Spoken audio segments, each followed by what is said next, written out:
We need to make progress really visible for our learners to know where they are in their learning, what they need to be aiming for and what's going to assist and help them to get there. For a very long time all of this information has been in our teachers' heads and we haven't been able to be transparent in sharing that. Keeping learning visible definitely pertains to the progression sites, which we've started using this year.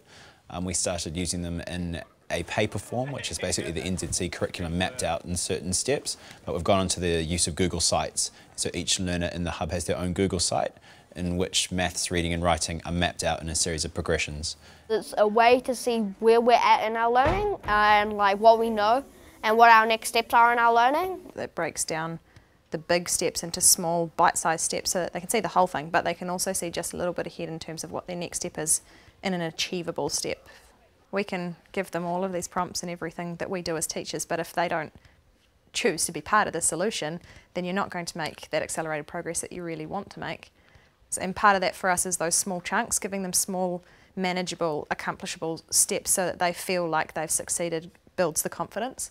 So if you give them enough of those, then they feel really quite motivated to keep going.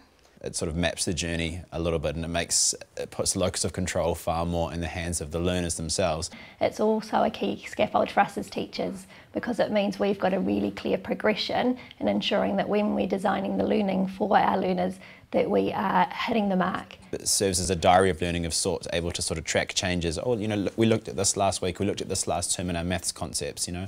It is quite similar, and also giving them more means of control makes the conversations with their parents a lot more viable, I think, in terms of the learning and also the learning that the parents can have with us.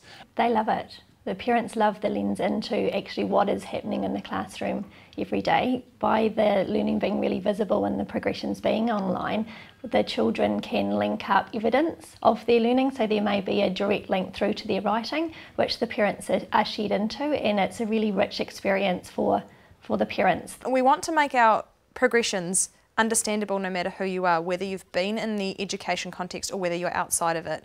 And so part of what we do to make that work is that when the learners have successfully accomplished a step on their progression, they add evidence to show what that is. So partly they then know that, hey, look, I've accomplished this, and then if they forget, they can go back and look. But also it helps their parents to know actually what this thing really was, so that when it does say something that might be a little bit teacher speak or education speak, it gives them an example of what that might look like in actual life.